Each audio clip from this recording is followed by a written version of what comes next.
Namaste. I am Suresh Kodu from CITU's 17th National Conference venue, Bangalore. We have a special guest with us today, Comrade Dr. Hemalatha, a trade unionist and president of CITU.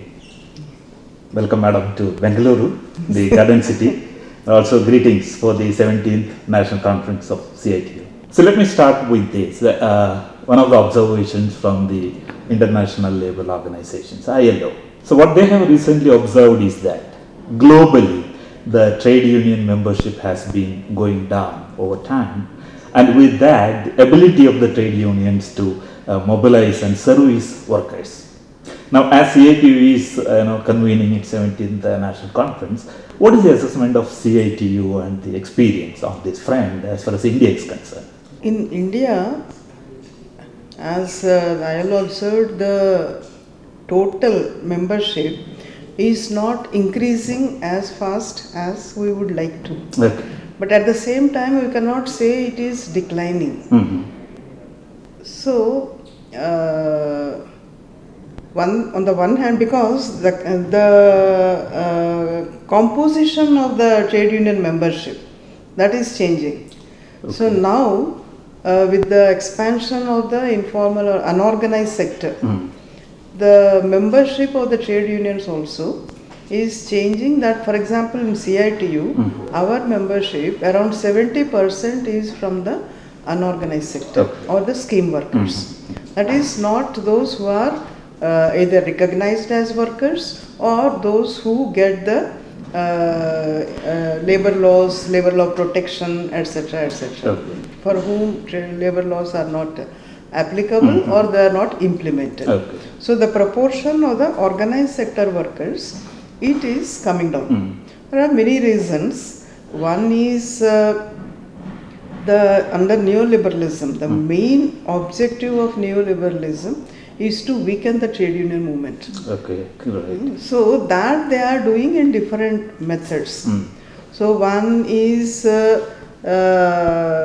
this increase in the contract workers, changing the composition of the workforce within the organized sector also. Okay, the so permanent versus contract. During the last 30 years, the number of permanent workers is coming down. Okay. In the public sector, in the private sector, everywhere. And the number of contract workers is increasing. Okay. In many establishments, including in the public sector, around 50% or more are contract workers or precarious workers. So that naturally for the contract workers, they don't have any job security and the Contract Labour Act is applicable to them, but it is not being implemented. And because it's difficult to organize them also, because they don't have job security, then naturally they don't have any bargaining power. So at a workplace, when more than half of the workers are contract workers, those who are not having any bargaining power, the bargaining power of those who have the bargaining power also comes down. Okay. Because naturally the permanent workers, they go on strike and the contract workers don't go on strike. Okay. Naturally production will not suffer and it will not have that same impact on the management. Okay. So naturally their bargaining power also comes down. So that is one of the reasons. And recently it is not only the contract, the employers are adopting many different methods. Okay. So and the labor laws, one is non-implementation, but now they are sought to be changed, and the changes that the labor codes will bring in, that will allow fixed term employment. Okay. So they are consolidating all the codes into... the industrial relations, there they have term fixed term employment also as a type of worker. So that gives legality to fixed term employment. So you can employ fixed term employment means a worker can be employed to do the same job as a permanent worker, but not on a permanent basis, for a fixed term. That is maybe 1 year, maybe 2 years, 3 years. The government says that the laws are applicable to him or her.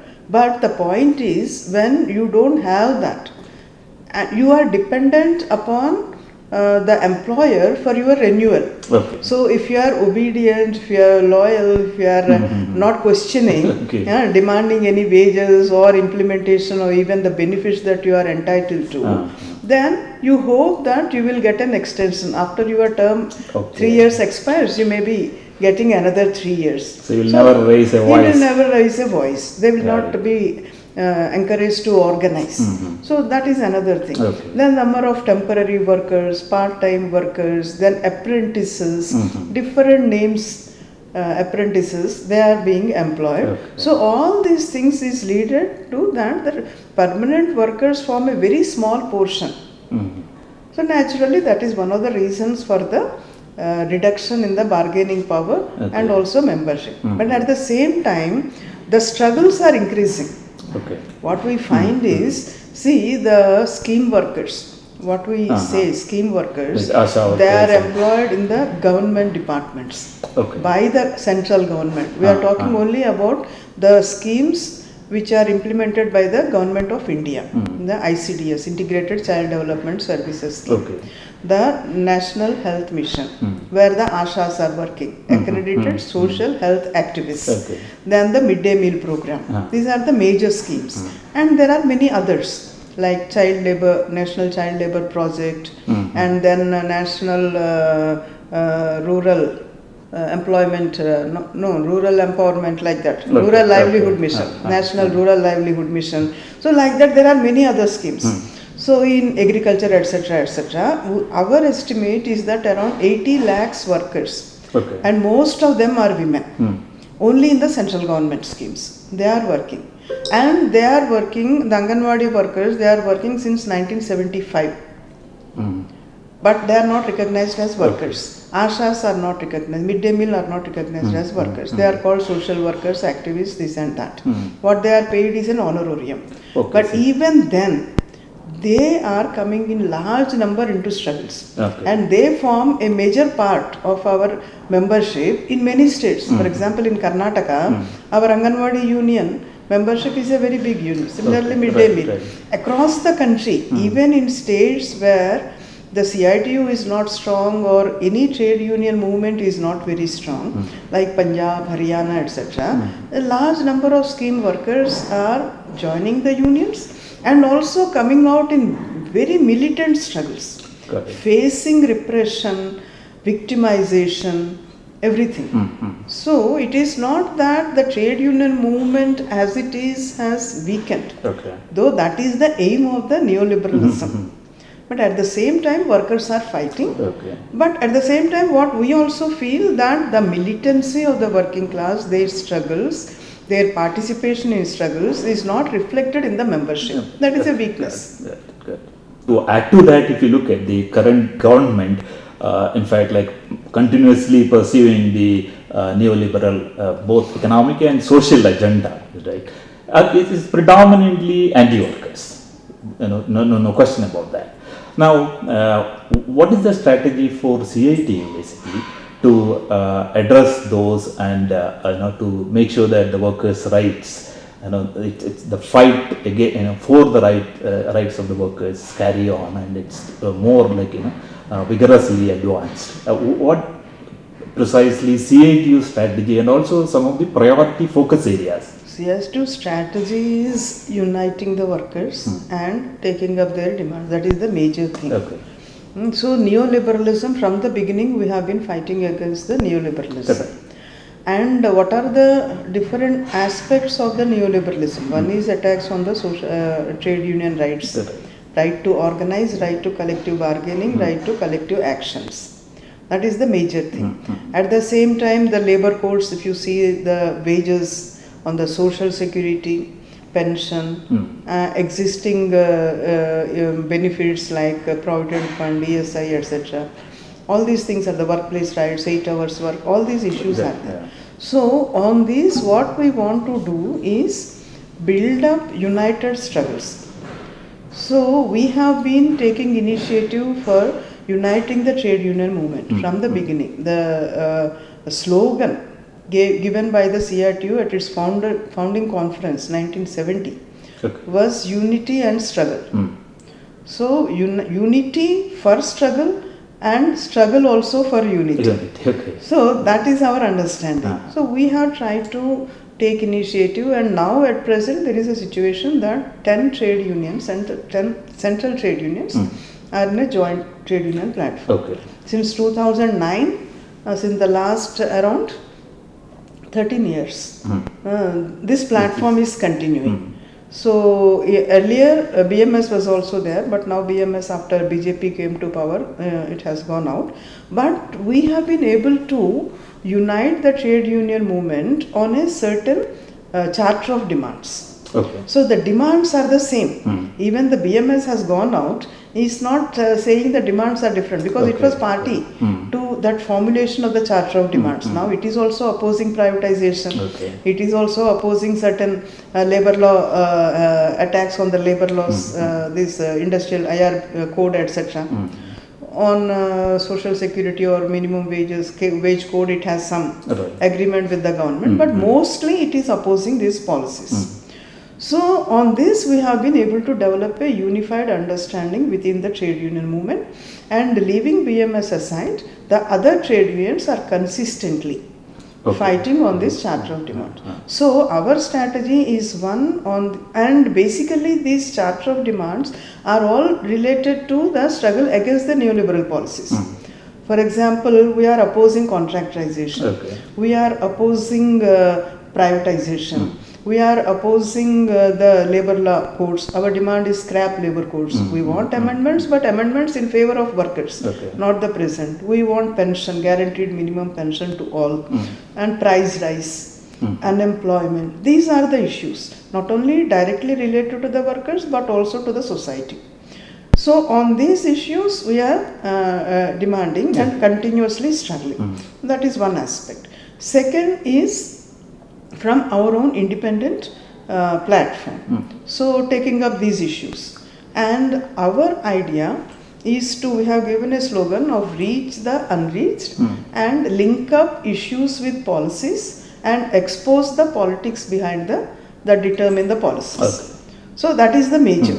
So that encompasses actually the entire our idea of the struggle, because each and every issue the workers face today, they may not be aware of that, but it is linked to the policies of the government. For example, the scheme workers are demanding, they are fighting for recognition as workers. The Indian Labour Conference also has recommended that they should be recognized as workers, they should be paid minimum wages. So why the government is not doing? Because in the neoliberal policies, the objective of the government is to reduce the permanent workforce, weaken the trade unions, and develop all these different types of workers, whether they are unpaid or precarious, like that. So this is against the neoliberal, when they are fighting for recognition, like wages, social security. So each and every demand is linked to the policies. So that is our idea, to create that awareness among the workers. So whenever we take up a campaign, our objective, we always reiterate and emphasize that in whichever sector the workers, the unions are fighting. So when you take up these issues, they should be made aware why they are not being achieved. The Anganwadi workers are fighting since more than 30 years for recognition as workers. Why the government is not agreeing to that? Their honorarium is being increased to some extent. 30 years back it was 250. Today in several states it is 12,000, 13,000 and more also. That has been increased. They have got some benefits. But the major demand of minimum wages and this, the government is not, whichever government, Congress was there, BJP was there, the coalition governments were there. So this is what we want to explain to the workers. And the other thing is to develop local struggles and what we call three-pronged strategy. One is joint trade union platform, struggles from our own independent platform, and along with the peasantry and agricultural workers. So because they are also having the similar issues and problems. As the workers, their issues are also linked. And our workers in many sectors, they are related to this. For example, the scheme workers, they are all working among these unorganized sector people, peasants, agricultural workers, women, artisans, etc. Okay. Whether it is Anganwadi centers or the ashas or the midday meal workers. Our electricity employees, they are related to the beneficiary, they are the peasants and the common workers. Okay. And similarly, transport workers. So, and these are the sectors, health, education. So, all these sectors where the people are also being affected by the neoliberal policies. And the major section is the agricultural workers and the peasants. So, what we have been trying to impress, particularly during the last 2-3 years, particularly earlier also we tried. But after the corona and more so after the struggle of these peasants started against the farm laws. Okay, right. So the entire trade union movement has been behind the peasant struggle. So we are saying that the peasants have achieved, at least they have been able to compel the government to agree to the repeal of the farm laws. But behind that, as strong as the farmers movement was, equally strong was the support of the trade union movement and the working class. The workers have taken the message of the farmers to the urban areas, to the working class. Whenever they have called for any action, workers also physically participated, financially supported. So that way this has helped them. So we want that to be taken to the grassroots level, to the villages. Got it, yeah. Because that is where the peasants and agricultural workers are, and that is also where today the workers are also there. Okay. Today's workers, they are not confined to only the industrial areas or urban centers. Today in each village, even the surveys and the NABARD survey also shows that the non-agricultural income, even of the so-called agricultural households. That agricultural households, even if one person in a household is, the major income is from agriculture, that household is called agricultural household. But even in those households, more than 50%, 54% of the annual income is coming from non-agricultural income. Correct. So the non-agriculture, different. And we have unions among several sectors.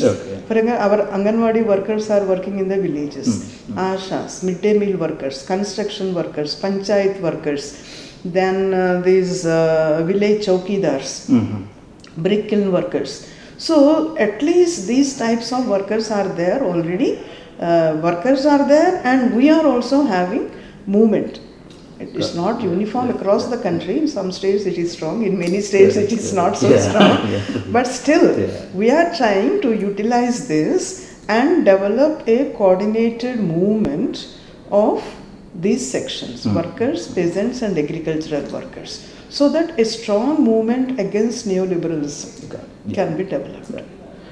Certainly, the farmers' struggle has been a glorious example in the recent history, and similarly, the strikes at the power grid and things. So, do you want to cite, some instances where CITU has taken up that struggle, where you were successful in mobilizing workers at a very large level and fight in unison, especially in instances where the government was forced to reverse the decision which was hurting the workers?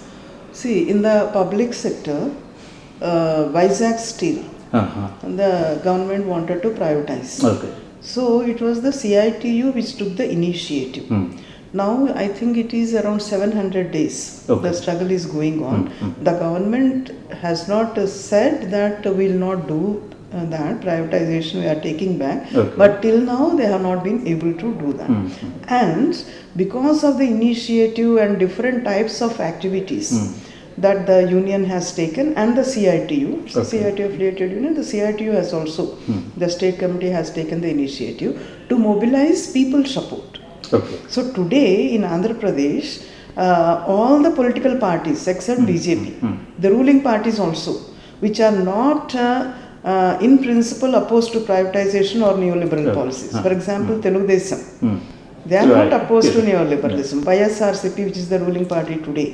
So all these parties are compelled to say that we are with you in the struggle to save Vizag Steel Plant.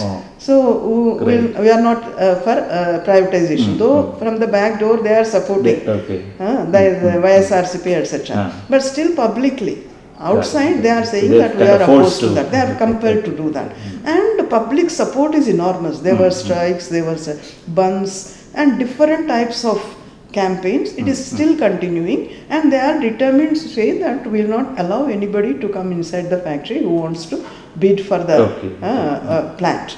So that struggle is continuing. Similarly in CEL, in BEML. So in these areas also, because of these struggles and initiatives, CITU has taken the initiative, it is consistent. But all the other trade unions have also joined, and because of that, from the floor of the house, the government was compelled to say that BEML we are not going to. The bank employees, it's not CITU, but still the government has decided to privatize 2 banks. It has come in the 2 banks and 1 general issue. They wanted to introduce the bill in the parliament also. But till now, because in 1 year itself the entire bank employees movement, together they fought, they are opposing, and in 1 single year, 2 times they have gone on strike for 2 days each. So it's not an easy thing for bank employees for going on strike 2 days. Despite the loss of wages and all those things, and that has compelled, even in the last session, parliament session, the government did not introduce. And even the labor codes. Labor codes were passed in 2020, September. Now 2 years have passed, more than 2 years. But till now, labor codes have been passed. They have drafted the rules, but till now they have not been able to notify. So that they will be implemented. They are implementing from the back door on different methods. That's a different thing. And some other reasons also may be there. But one thing is that despite the lockdown, the entire trade union movement have gone on strike in 2020. That was before. That is only one wage code was introduced in parliament, passed in parliament before in 2019. But others 2020 September. So 2020 January there was 1 day strike, January 8th. Then 2020 November 26th, there were 1 day strike in the midst of the farmer struggle. When they wanted to reach parliament, the government blocked them. They sat around Delhi's border, and on that day the entire working class has gone on strike. Then again 2022 March 28, 29, 2 days strike. And now again, and not only strikes, this is the trade union strike at the central level, national level. In addition to that, so many sectoral strikes and strikes on the different states where the labor code issue was also raised. So the entire pressure that has definitely led. Now the government is asking the state governments that you notify, but it is not notified. So these are all different instances. So CIT certainly, apart from mobilizing the workers, it's also certainly a glorious organizational or a great organizational platform that kind of trying hard to forge unity among the working class in India, certainly. But it's not an easy task. So what you see, as some of the key impediments that's coming on the way to, on the way of forging that unity among the working class? See, there are multiplicity of trade unions, that is a fact. We are trying to unite. But every trade union is having their own understanding about the situation, their own political loyalty or understanding of politics, different way. So everybody doesn't look at the situation like we do. But all the same, on the issues of the workers, as I told, see, there was a situation when all the trade unions were not ready to oppose contractualization. In the beginning, in 1991, when the neoliberal reforms started in our country, all the trade unions were not opposing that. There are certain illusions among some. And on these issues like contractualization, on privatization, because they are related to the policies. So there was a feeling among certain trade unions that they are not directly related to the conditions of the workers, why should we take it? But gradually, through their own experience, because the workers are experiencing. So naturally that will be reflected in the thinking of the trade unions also. So through that process, now today there is unanimity. Okay. There is no difference on these issues. So that way this has been achieved. But at the same time, this unity is at the national level. Okay. It has not come down. At the state level also, all the trade unions meet and do that. But at the workplace level, where you directly have, where the trade union recognition issues come, naturally there is a tendency. Okay. But one positive thing, what I feel is, recently we had a meeting of the joint trade union movement, called the Central Trade Union, the leadership, on 14th. Okay. And there all the trade unions were united in saying that this unity has to be taken to the workplace level. Right. Okay. So earlier what was our practice? When there is a campaign, when we wanted to decide on some action program, we will have a national convention that will be followed by state level conventions and that action program. Now what we have decided, that national level convention will be there, state level conventions, and not only state level conventions, industry level conventions, joint conventions, and also wherever possible workplace level joint conventions. And at the state level also, the central leadership will go to the states and unitedly. So that is that effort, that the need for strengthening unity and up to the lowest level, that is being felt by the trade union, because the attacks are increasing. So that is coming, and I think though it is difficult, we are in the process. Certainly you highlighted that the a major part of the membership is from the unorganized sectors. How effective is today's trade union in attracting the new generation workers, especially if you look at the sector of IT, ITES and similar high-tech areas, which are, we can say, unorganized high-tech sector. So what is CITU's experience and strategy in bringing them into the fold of trade union?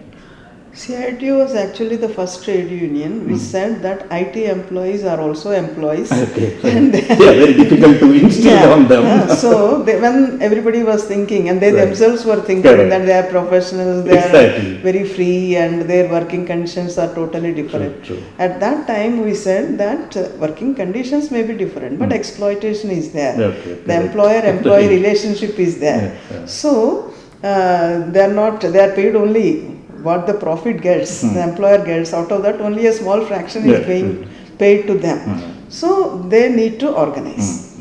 But gradually, I think after 2008 crisis, these efforts also has increased and response also has increased. Today, we have IT employees unions, IT, ITES employees union. There is an All India union based in West Bengal. And then Karnataka IT employees union is there, though it's not affiliated to CITU, it is close to CITU. Then in Tamil Nadu, Unite is there. It is affiliated to CITU. In Kerala, the union is there. Kerala IT employees union. That is affiliated to CITU. And in some efforts are going on in other states. Delhi also, it is a branch of the All India Union. And similarly, in other places, Maharashtra, Telangana, like that, the All India Union is having branches. So what we find in the recent period is their membership is increasing. And not only ITES employees. In Kerala, large chunk, they are having more than 10,000, 12,000 or so membership. Large chunk is ITES, their Akshaya scheme is there, the employees working in that. But recently, the IT employees number also is increasing. And Karnataka also, more than I think 3,800 or so IT employees, they are members of the union. And the Bengal-based All India Union, that also the membership is increasing. So it is gradually increasing. And more importantly, their support to the trade union struggles. Whenever the joint strikes are taking place, they are campaigning. Okay. And recently, their campaign, they are not only campaigning in the social media. Earlier, it was confined to the social media.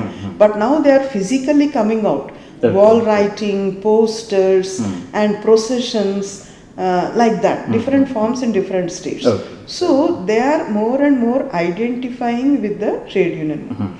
And not only in our country, we find in other, at the global level also, the Amazon workers, they want to join trade unions, and other such instances are there. So I think that is a positive thing. And the gig workers, they are also joining the trade unions. Okay. We have formed an All India Gig Workers Union. And we have membership in Bengal, in different states, in Delhi, Tamil Nadu, Telangana, like that, Jharkhand. So they are more or less coming on spontaneous struggles, because their working conditions, the tax on their working conditions, their commissions, etc. is increasing. They are spontaneously coming into struggles. But at the same time, where we are making efforts, they are also joining the trade unions, even the Ola, Uber drivers, the Swiggy, Zomato, these workers are also. And in Kerala, these new generation banks, they are also being organized in the Citu. So it is difficult, but at the same time, where we are making efforts, there is response, and I think we need to make more efforts and trying to concretely understand their situation, their demands, and then raise them appropriately. Good. On the unorganized front, if you look at CITU has been very strong in organizing, as you said, Anganwadi workers, Asha workers, BD workers, construction workers. That any new areas, sectors, CITU looking to penetrate and reach out to? One is the unorganized segment of the transport workers. Because today, the state transport units, in most of the states, they have made ineffective, either dismantled or ineffective. Only skeleton services are running. Government wants to privatize. So that is but at the same time, the private passenger and goods transport, road transport workers, the auto drivers, taxi drivers, and different types of electric vehicles, autos, type of thing. Their number is increasing. And we are trying to focus on them and try to organize them, this private segment of the transport sector on this, because transport itself is a major key sector. It will have impact on the economy, on the visibility of the struggles, and it can just shut down entire cities like that. So that will be an important area. So they will have more bargaining power as well in that sense. Bargaining power, then the demands, the total demands, that will create an impression, impact on the government also. So that way we are trying to do that. And another thing is the railway contract workers.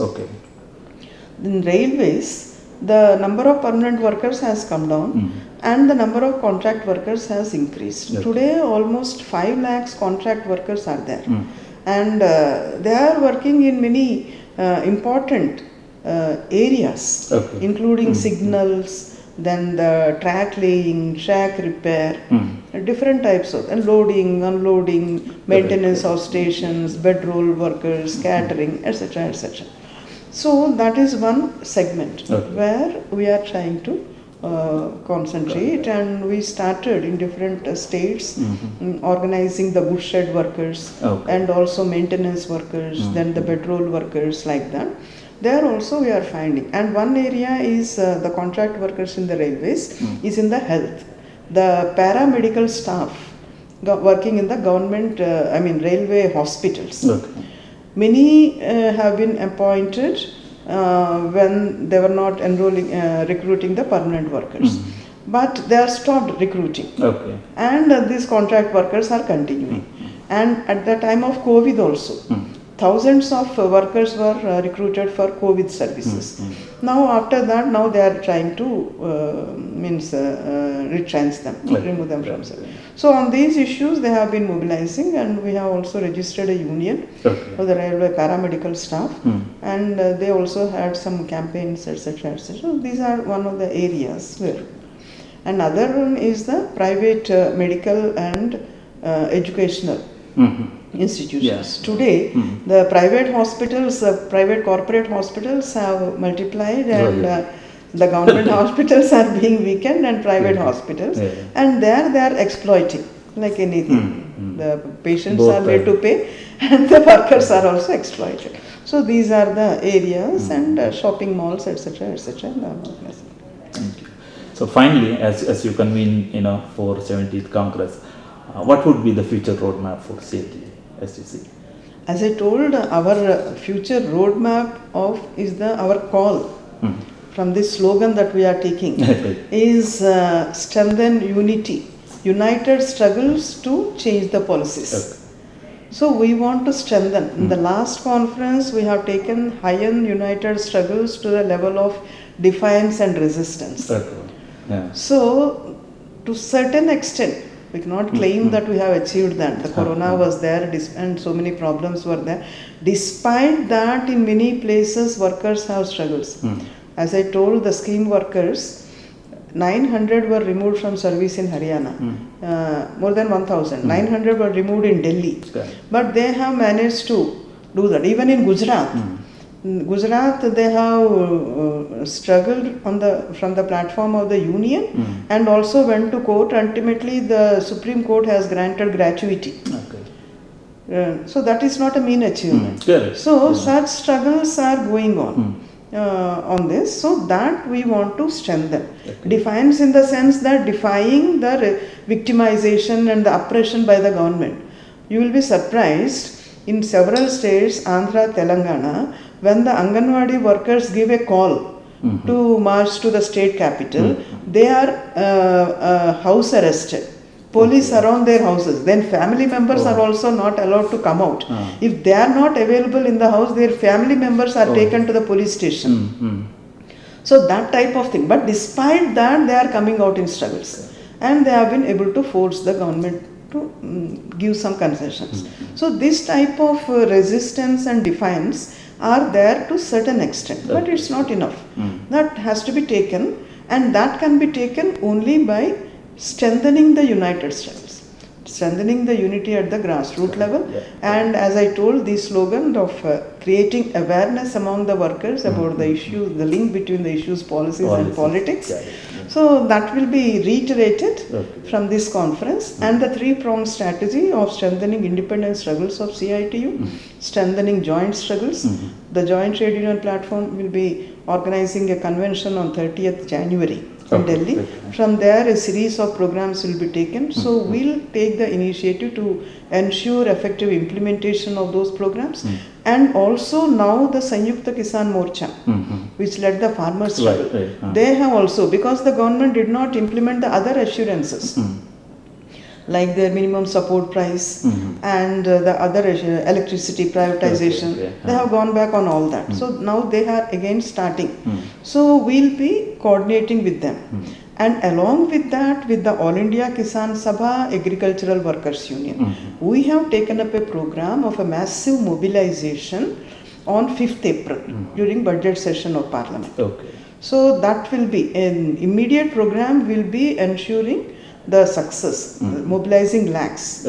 We had in 2018 mobilized these three organizations around 2 lakhs. This time we want to more than double this thing. And more than that, we want to take the campaign to the grassroots level, to the villages, house to house, door to door, at the workplace. So broadly, these will be the tasks that will be taken up. And for that, strengthening the organization. We'll have a separate discussion on organization. What are the strengths, what are the weaknesses of the organization, try to overcome those weaknesses. So strengthening the CITU, we believe, will help in achieving the other objectives. Very nice. That's very nice talking to you. Thank you so much for spending time and talking to us. And all the very best for the 17th conference of CITU.